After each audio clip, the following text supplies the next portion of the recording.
Good morning everyone. चतुर्थांश विचलन आपका टॉपिक है। चतुर्थांश विचलन में मैंने आपको अव्यवस्थित अंक सामग्री से Q की गणना सिखाई है। अब है व्यवस्थित अंक सामग्री से Q की गणना। CI हमारा सवाल है और F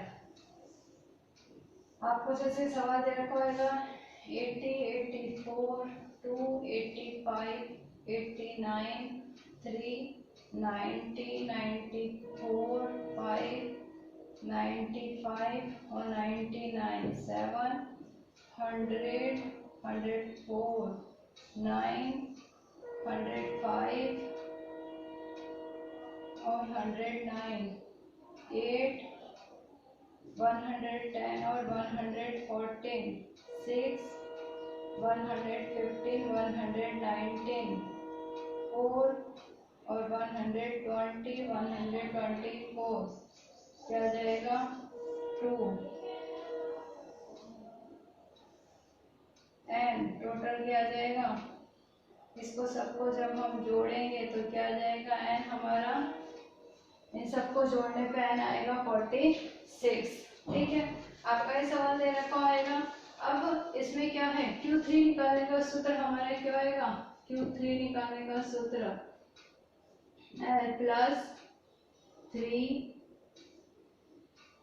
n upon 4 minus capital F upon small f into CI और Q1 निकालने का सूत्र है हमारा Q1 equal L plus n upon 4 minus capital F upon small f into CI। ठीक है, तो सबसे पहले हमें क्या निकालना है। L का मतलब आपको पता ही है, वर्गांतर की सबसे निम्नतम सीमा जिसमें वर्गांतर पड़ता है। वर्गांतर किसमें पड़ेगा, यहाँ से छोड़ दो, यहाँ से अपन 4 छोड़ देंगे तो वर्गांतर क्या हो जाएगा बीच का 9। तो वर्गांतर की सबसे निचली सीमा क्या हो जाएगी L की 100 है, 100 की निचली सीमा क्या हो जाएगी 99.5।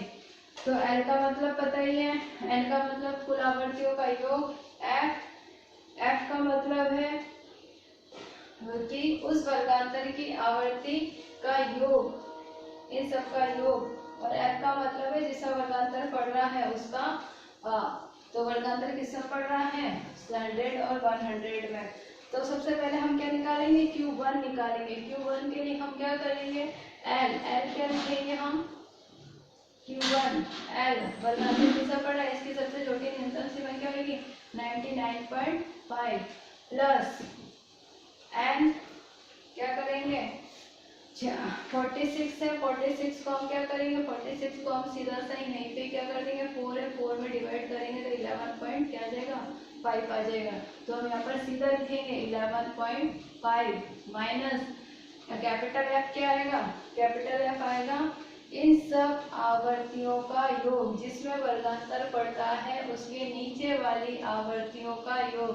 तो इन सब आवर्तियों का योग क्या हो जाएगा 8 और 6 14, 14 और 6 20, तो 20 अपॉन क्या जिसमें के सामने वाले वर्ग की आवर्ती क्या है 9 और इंटू CI हमारा क्या है 5। क्या है CI हमारा 5।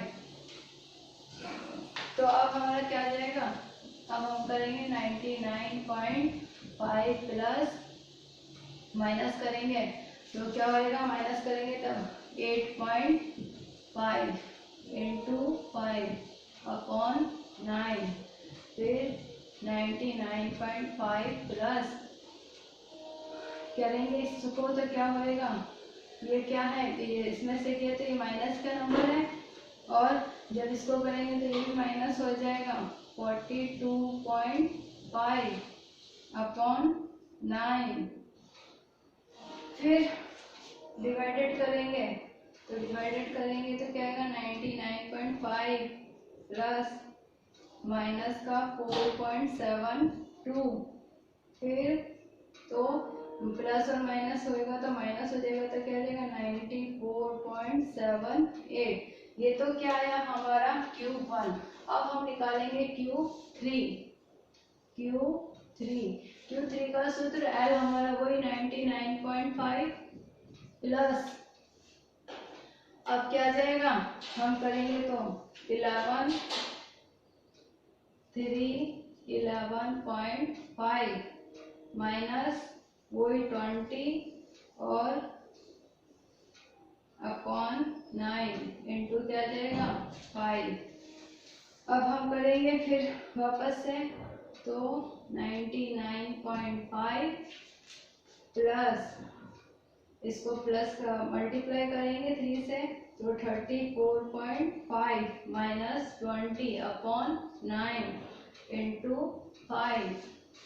अब 99.5 प्लस क्या करेंगे, माइनस करेंगे तो क्या आएगा 40.9 इंटू 5, फिर 99.5 प्लस मल्टीप्लाई करेंगे तो 72.5 अपॉन 9, फिर 99.5 प्लस 8.05, दोनों को प्लस कर देंगे तो क्या आ जाएगा 107.5, क्योंकि 107.5 कैसे आया, देखो हमें प्लस भी करके बता देते, 99.5 और 8.05, तो ये 5 और ये 5 पॉइंट, फिर हम यहाँ से जोड़ेंगे तो 7 और 10, तो इसलिए हमारे पास में क्या जाएगा, ये नंबर आया।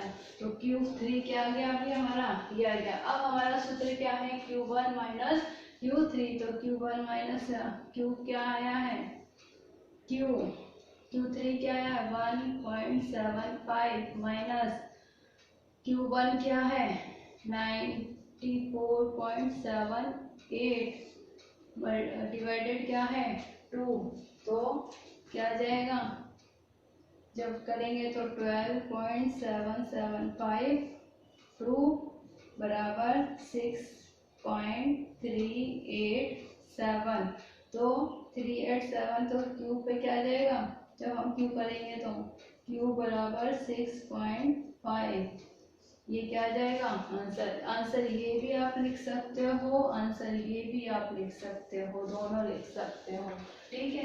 तो इस तरीके से हम क्या करेंगे, चतुर्थांश विचलन में व्यवस्थित अंक सामग्री से, अगर व्यवस्थित से जवाब, क्योंकि अव्यवस्थित से तो कम ही आएगा, 2 नंबर में ही आए, इसलिए अगर सवाल आता है व्यवस्थित से आता है तो आपको सिर्फ सीधा सा सवाल दे रखा होगा, इसमें आपको कोई तालिका कुछ नहीं बनाने की, आपको ऐड नहीं करना है, आपको सूत्र, सिर्फ आपको ये सूत्र नहीं याद रखना है, आपको ये दोनों सूत्र भी याद रखने हैं। अगर ये दोनों सूत्र याद नहीं होंगे तो आप Q1 और Q3 की गणना नहीं कर सकते हो, ठीक है। तो इस तरीके से आपको Q1 और Q3 निकाल के फिर माइनस करना है। आपका गृह कार्य प्रश्न दे रखा है 78 79 3, पूरी CI दे रखी है, F दे रखा है।